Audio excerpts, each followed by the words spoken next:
কারণ আমি তো মার্কেটে গিয়ে এই যে এইভাবে ফেস শো করে ভিডিও করতে একটু শরম পাই, দ্যাটস ওয়াই এইভাবে আমি করতে পারলাম না। মোটো ব্লগ দিয়ে আমি শুরু করছি। আমার পছন্দ মতো চাহিদা মতো সব কিছু ওরা তৈরি করে, একটু যাইতেও দেয় না হালার পুঁতে। What is up people, it's Miruthan, welcome to my official YouTube channel and Facebook page. তো গাইস চলে আসছি আপনাদের মাঝে নতুন আর একটা ধামাকা ব্লগ নিয়ে। আর আজকে আমি এখন চলে যাচ্ছি গুলশান আপাতত। তো আপনাদের কাছে ক্লিয়ার করে নেই, তো এই প্রথম মনে হয় আপনারা দেখতেছেন যে আমি আমার একসাথে দুইটা হেলমেট ক্যারি করতেছি। একটা আমি পরছি আর একটা হেলমেট আমি সামনে এই যে বাজায় রাখছি। আমার সাথে আজকে বের হইতেছে আমার ছোট ভাই সজীব, আর আমি এখন গুলশান যাইতেছি ওকে আনতে। গুলশান 2-এ গিয়ে সজীবকে পিক করে দেন চলে যাব সজীবকে নিয়ে নিউ মার্কেট। আর রমজানের অলমোস্ট 21টা চলতেছে আজকে, তো সবাই কম বেশি কেনাকাটা করে ফেলছে। তো আমি আর সজীব আজকে যাইতেছি একটু নিউ মার্কেট। তো দেখি কি কেনা যায়, কারণ ওদিকে কিছু অনলাইনের কিছু জিনিসপত্র পছন্দ হয়েছে, মূলত ওগুলা দেখার জন্যই যাওয়া। যদি বাস্তবে পছন্দ হয়ে যায় তাহলে ওগুলো কিনে ফেলবো, তার জন্যই যাচ্ছি। তো দেখতে থাকেন ভিডিওটা। আমি এখন চলে যাচ্ছি সরাসরি সজীবের কাছে, এর মধ্যে আমি আর কোনো ভিডিও করতেছি না। তো গাইস অলরেডি বনানী চলে আসছি, যাইতেছি নিউ মার্কেট। আর সজীব আমার পিছনে বসে আছে, যদিও ওর জন্য আজকে আমি অ্যাক্সিডেন্ট করতাম প্রায় 60-65 রানিংয়ে। তখন আমার ক্যামেরা অন ছিল না, অফ ছিল। অন থাকলে দেখতে পারতেন। তো এখানে হেলমেটটা রাখার কারণে আমার হ্যান্ডেল লক হয়ে যায়, তো আমি ইনস্ট্যান্ট বাই আমি আসলে বাউলি দিতে পারি নাই। যাক, তারপরও বেঁচে গেছি। ও এই সিনারিটা তো খুব ভালো লাগলো, মানে এখানে পথচারীদের ইফতার করাইতেছে, খুব সুন্দর সিস্টেমটা, জোস। যাক মাশাল্লাহ, ভালো। আমাদেরও মনে হয় যাইতে যাইতে ইফতার আজান দিয়ে দিবে, যা দেখতেছি যাইতে যাইতে আজান দিয়ে দিবে। বাট কিছু করার নেই যদিও, কারণ এখন না বের হইলে তাই যে জ্যাম পাইছি, বা এখন পর্যন্ত যে জ্যাম দেখতেছি গুলশান সোসাইটিতে, তাই যে জ্যাম পাইছি এটা আসলে না বলি। আর এখন যদি আমরা না যাই তাইলে পুরা ব্যাড বাস পাই যেতেই কমাবো।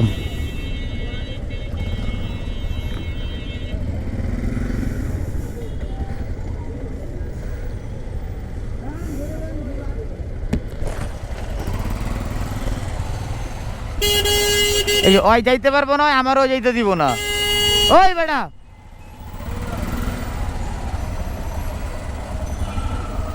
না, ওই গেল না, আমার যাইতে দিল।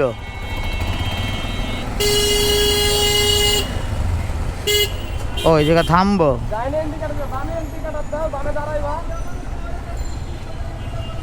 চিল্লাইতেছে।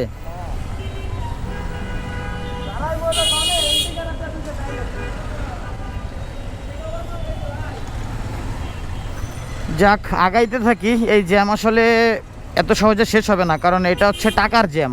টাকার জ্যাম মানে কি, শপিংয়ের জ্যাম, বুঝে নিয়েন আপনারা। কারণ এই যত মানুষ বেরোইছে ইফতারের ঠিক আগ মুহূর্তে, মনে করেন যে সব শপিংয়ের জন্য বেরোইছে। ও আমরাও যদিও শপিংয়ের জন্য বেরোইছি, দেখি কি শপিং করতে পারি, আগাইতে থাকি। কি বলো? তো গাইস এখন আসছি রাইট নাও মগবাজার ফ্লাইওভারের নিচে। আজান দিয়ে দিছে, তো আমরা ইফতারটা করে নিলাম আপাতত।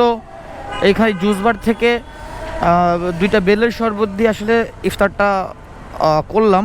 এখন যাচ্ছি নিউ মার্কেটের দিকে, ওইখানে গিয়ে আগে আমরা ভারী খাবার খেয়ে তারপর কেনাকাটার দিকে মুভ করব। সো চলেন আগাইতে থাকি। তো এখন আর কোনো কথা বলবো না বা ভিডিও করব না, একদম নিউ মার্কেট যাই। নিউ মার্কেট গিয়ে খাওয়া দাওয়া করে শপিং শেষে মনে হয় আপনাদের সাথে আবার দেখা হবে, কারণ শপিংয়ের মধ্যে তো আর ভিডিও করা পসিবল না, তো বুঝতেই পারতেছেন। তো এখন যাইতে থাকি সামনের দিকে, যাওয়ার পরে আবার যখন মার্কেট থেকে বেরোবো তখন আবার আপনাদের সাথে মত বিনিময় হবে আমার। এখন আমরা আছি নীলক্ষেত, যে বইয়ের যে মার্কেটটা আছে, বইয়ের মার্কেটের সামনে। নিউ মার্কেট থেকে আমরা বেরোইলাম, আর এত পরিমাণে ক্রাউড জ্যামেই, মানে নীলক্ষেতের অপোজিটে যে ট্রাফিক সিগন্যালটা আছে ওইখানে প্রায় 25 মিনিট আমরা বসে আছি, মানে সিগন্যাল ছাড়েই না এমন একটা পরিস্থিতি। তো যাক, অনেক কেনাকাটা হয়ে গেছে আমাদের, মানে ভাবি নাই যে এত কেনাকাটা হবে। তবে এত কেনাকাটা আমরা খুব স্বল্প সময়ে করে ফেলছি, বিকজ নিউ মার্কেটে আমাদের একটা পছন্দের শপ আছে, সেটা হচ্ছে হ্যাশট্যাগ। এই হ্যাশট্যাগ থেকে আমরা সবসময় আসলে আমি বিভিন্ন জিনিসপত্র নিয়ে থাকি যেগুলো আমার পছন্দের। আর হ্যাশট্যাগে একমাত্র আমার দেখা মতে যে আমার পছন্দ মতো চাহিদা মতো সব কিছু ওরা তৈরি করে, কিন্তু যাইতেও দেয় না হালার পুঁতে। তো যাইতেছি এখন আমরা চলে, এদিকে আর আমরা কোথাও দাঁড়াইতেছি না, কারণ এদিকে দাঁড়ানো এখন রিস্ক, এত পরিমাণে জ্যাম, কখন কোন জায়গায় জ্যাম লেগে যায় বলাই যায় না। আর রিক্সাওয়ালারা তো রাস্তা দখল করে ফেলছে, এই ঢাকা ভার্সিটির এই রোডগুলা সব রিক্সার দখলে থাকে। তো যাই হোক, অনেক শপিং করছি মাশাল্লাহ। তো এই সব শপিং যে করছি এগুলো আপনাদেরকে দেখাচ্ছি একটু পরে, একটা ভালো একটা জায়গা গিয়ে ব্রেক দিয়ে তারপর আপনাদেরকে দেখাচ্ছি, কারণ এইখানে তো একটু অন্ধকার টাইপের, সামনে গিয়ে দেখি আলো আছে যে জায়গা, সেই জায়গা গিয়ে একটু ব্রেক দেই।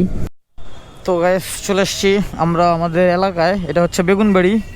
আর এই যে আমার বাইক, আর ওই যে সজীব, ওর হাতে যে ব্যাগগুলো দেখতেছেন, এই যে এগুলা হচ্ছে আমাদের শপিং। তো এর মধ্যে অনেকগুলা প্রোডাক্ট আছে, যে এই যে এগুলা সব হ্যাশট্যাগের, এটা না এটা হচ্ছে ইলিগেট। এই যে হ্যাশট্যাগ, এই হ্যাশট্যাগের অনেকগুলো প্রোডাক্ট, মানে একটা ব্যাগের ভিতরে 2-3টা করে ঢুকানো, মানে যদি আলাদা আলাদা ব্যাগ দিতে তাহলে অনেকগুলো হয়ে যেত। আর এখানে বেসিক্যালি আমাদের দুজনের শপিং, ট্যুরের জন্য আর ঈদের জন্য। আর এই শপিংগুলো করা হয়েছেই মূলত সেমভাবে, মানে আমিও মানে ওর আর আমার যতগুলো জিনিস নেওয়া হয়েছে সব সেম, এখানে ডিফারেন্ট কোনো কিছুই পাবেন না, শুধু সাইজে চেঞ্জ হইতে পারে এটাই। তো সজীব, তোমার ভাইয়া, তুমি তো খেলা হবে, তুমি তো পুরো ইয়ো পুরো মাছও দিয়ে দিচ্ছ, ঠিক আছে, পুরো রেডি তো? আর এখানে যতগুলো জিনিস আছে, যতগুলো প্রোডাক্ট আছে আমরা নিচ্ছি দুইজনে, সব ওরও পছন্দ আমারও পছন্দ, ঠিক আছে। ও বলছিল যে আমার যদি পছন্দ হয় তাহলে ওর আর এখানে কোনো মতামত নাই, তবে তারপরও আমি যে জিনিসগুলো পছন্দ করছি ওর কাছে আমি জিজ্ঞেস করছি প্রত্যেকটা প্রোডাক্টে আলাদা আলাদা করে তো পছন্দ হয়েছে কিনা। ও বলছে ঠিক আছে ভাই, আবার সব পছন্দ হয়েছে, তুমি যেটা বলবা সেটাই। সো চলেন বাসার দিকে যাবো এখন। তো ভিডিওটা লং করবো না, এটা ছিল আমাদের শপিং ব্লগ। আর আমি তো মার্কেটে গিয়ে এই যে এইভাবে ফেস শো করে ভিডিও করতে একটু শরম পাই, দ্যাটস এইভাবে আমি করতে পারলাম না, মোটো ব্লগ দিয়ে আমি শুরু করছি, মোটো ব্লগ দিয়ে ইন করলাম। তো এই হচ্ছিল আমাদের শপিং, এখনও শেষ হয় নাই প্রপার, আরও টুকটাক কিছু কেনাকাটা আছে, ওইগুলো করব আরও 2-3 দিন পরে। তো বেসিক যে জিনিসগুলো আমার কেনা দরকার ছিল ওগুলো হয়ে গেছে, এখনও কিছু জিনিস কেনা বাকি, ওগুলো কিনে ফেলবো না। তবে ঈদের যে ব্লগটা আসবে ওই ব্লগটা আপনারা মানে খুব মনোযোগ দিয়ে দেখবেন, শেয়ার করবেন, কারণ ওই ব্লগগুলো আসবে খুব ধামাকা, কারণ আমরা সবাই ট্যুরে যাচ্ছি ঈদের দিন রাতে। তো এই ছিল, আল্লাহ হাফেজ, আসসালামু আলাইকুম।